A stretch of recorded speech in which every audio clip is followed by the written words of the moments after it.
রাসূলুল্লাহ সাল্লাল্লাহু আলাইহি ওয়াসাল্লাম কথার দ্বারা, কাজের দ্বারা, আখলাক চরিত্রের দ্বারা সার্বিক দিক থেকে দাওয়াত দিয়েছেন। কথার দ্বারা দাওয়াত দেওয়ার জন্য এলেম লাগবে। বিনা এলেমে আপনি যেখানে সেখানে দাঁড়িয়ে যাবেন, ইসলামের কথা বলা শুরু করবেন। যেমন আজকাল চায়ের দোকানে, বাংলাদেশিদের চায়ের দোকানে আর হোটেলে যাবেন, সবাই মুফতি, জাহেলও মুফতি, আর ওখানে কোন হুজুর থাকলো মুফতি, বেদাতি হুজুর মুফতি, আর কোরআন সুন্নাহর আলেম সবাই মুফতি। বেশি এলেম থাকলো মুফতি, কিছু না থাকলো বিনা পুঁজিতেও ফতোয়া দিচ্ছে। কে বললো জায়েজ না, কে বলছে জায়েজ, কে বলছে হারাম, কথা বুঝতে পারছেন? সবাই মুফতি না, এই অধিকার আপনাদের। কথা বলার জন্য তাহলে এলেম লাগবে, লিখার জন্য, ইসলাম সম্পর্কে লিখার জন্য এলেম লাগবে, কিন্তু মাসলা মাসাইল বলার জন্য এলেম লাগবে, ফতোয়া দেওয়ার জন্য এলেম লাগবে। কিন্তু আপনার আখলাক চরিত্র দিয়ে দাওয়াত দেওয়ার ক্ষেত্রে এলেমের প্রয়োজন নেই। উত্তম চরিত্রবান হইতে হবে, ভালো আচার আচরণ করুন, দেখবেন পাশের লোকেরা ভালো হয়ে যাবে, পাশের লোকেরা ভালো হয়ে যাবে। আল্লাহ তৌফিক দান করুন। উদউ ইলা সাবিলি রাব্বিকা বিল হিকমাতি, কৌশলের সাথে দাওয়াত দাও। সাবিলি রাব্বিকা, রবের রাস্তা দিয়ে, আপনার রাস্তায় নয়, আপনার তরিকা যেন না হয়, আপনার মুরব্বির বানানো তরিকা না হয়। সাবিলি রাব্বিকা, আল্লাহ বলে, ভালো করে শুনুন, রবের রাস্তা হচ্ছে ওহির রাস্তা, ওহি ছাড়া বিনা দলিলে কোনো কথা নাই। বিল হিকমাতি, কৌশলের সাথে, যেখানে যেই কথা বলতে হয় যতটা বলে লাভ আছে, হিতে বিপরীত না হয়। এখন যতটা বলার অধিকার নেই ততটা যদি বলে ফেলেন, যতটা করার অধিকার ততটা করে ফেলেন, তাহলে অন্য কাজ করে দিতে হবে। হেকমা, হেকমা মানে সত্য কথাকে লুকিয়ে রাখা নয়, কিন্তু যখন যতটা বললে কাজ হয়, যেইভাবে বললে কাজ হয়, সব কথা সব জায়গায় বলা যায় না, সব কথা সব জায়গায় এবং সব অবস্থায় বলা যায়, একসাথে সব লোড দেওয়া যায়, অবস্থা বুঝে ব্যবস্থা। হেকমা ওয়াল মাওয়াইজাতুল হাসানা, ভালোবাসা। এটা বেনামাজি, চলেন ভাই একটু আল্লাহকে স্মরণ করি, কিন্তু যদি ওকে খারাপ ভাষা বলেন, আপনি মুসলমান না, মুসলমান নামাজ না পড়লে মুসলমান থাকে? কাফের। কথা সত্যি বলছেন, কিন্তু খুব তিতা করে বলছেন, কর্কশ ভাষায় বলছেন, কখনো শোনে না। বোঝা গেছে? জি। ওয়াল মাওয়াইজাতুল হাসানা, ভালো উপদেশের সাথে।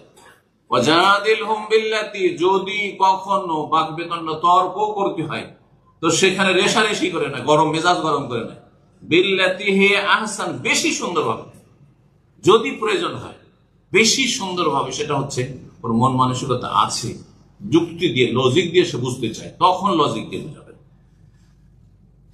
2 নম্বর যে বিষয়টি বলবো, দাওয়া ইলাল্লাহর ফজিলত এবং মর্যাদা অত্যন্ত বেশি, অসীম মর্যাদা রয়েছে।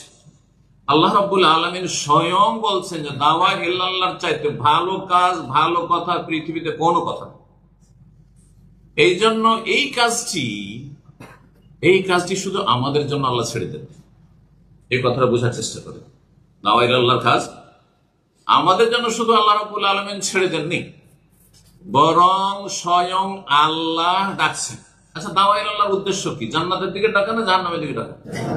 জান্নাতের দিকে, তাই না? দাওয়া ইলাল্লাহর উদ্দেশ্য হচ্ছে ভালো পথে ডাকা, মন্দ পথে ডাকা, ভালো পথে ডাকা।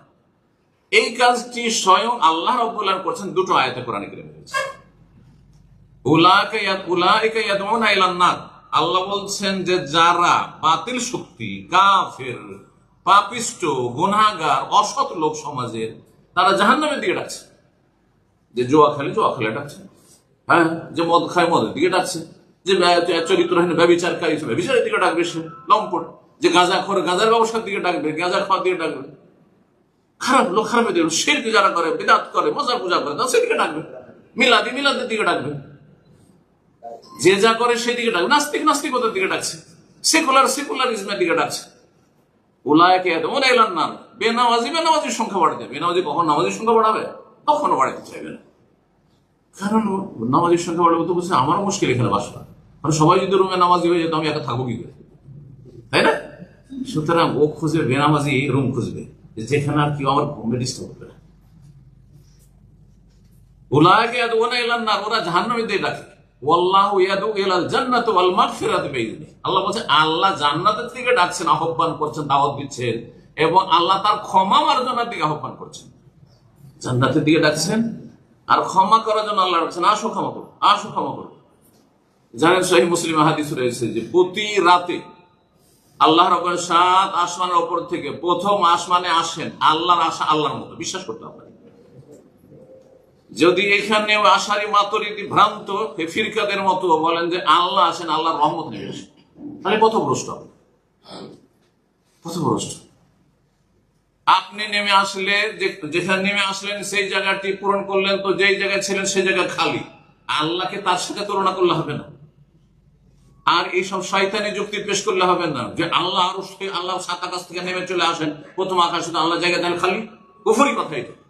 যেমন সেটা কুফরি, তেমন এই কথা বলে যেন আল্লাহ নেমে আসেন না, অথচ নবী বলছেন ইয়ানজিলু রাব্বুনা তাবারাকা ওয়া তাআলা, আমাদের রব নেমে আসেন, এইটাও কুফরি। দুই কুফরি থেকে বাঁচতে হবে। তাহলে কি বলতে হবে? যেমন আল্লাহ বলেছেন সেটা বলবো, যেমন রসুল বলেছেন সেটা বলবো, এর বেশি বলবো না কমও বলবো না। কথা বল, বুঝছেন না? নবী সাল্লাল্লাহু কি বলছেন? ইয়ানজিলু রাব্বুনা, নেমে আসেন আমাদের রব।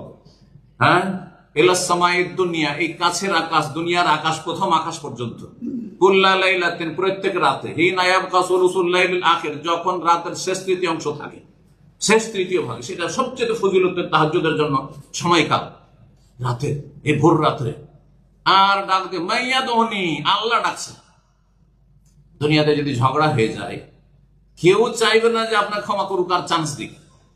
চান্স নেওয়ার জন্য বিচার সালিস বসাইতে হয়, না হয় কোনো বড় মানুষের সুপারিশ ধরে ওকে হ্যাঁ কোন রকম করে কি করতে হয়, কনভিন্স করতে হয়, রাজি করতে হয় যে মাফ করে দেবে, ক্ষমা করে দেবে, ঠিক না? কিন্তু আল্লাহ নিজেই ডাকছেন যে আসো ক্ষমা করবো।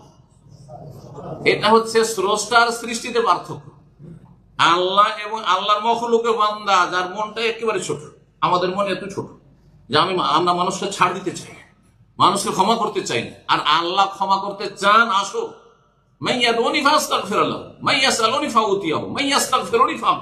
কে ক্ষমা চাইবে ক্ষমা করবো, কে দোয়া করবে তাকে সাড়া দেবো, কে চাইবে তাকে দেব, না চাইলে আল্লাহ সন্তুষ্ট।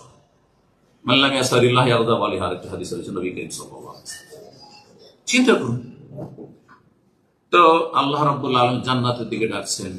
আরেকটি আয়াত বলি, আল্লাহু ইয়াদউ ইলা দারিস সালাম, সূরা ইউনূস আল্লাহ বলছেন আল্লাহ দারুস সালামের দিকে ডাকছেন। দারুস সালাম মানে, সালাম মানে শান্তি, পিস, আর দার মানে ঘর। দারুস সালাম শান্তির ঘর, শান্তির ঘর মানে কি? জান্নাত।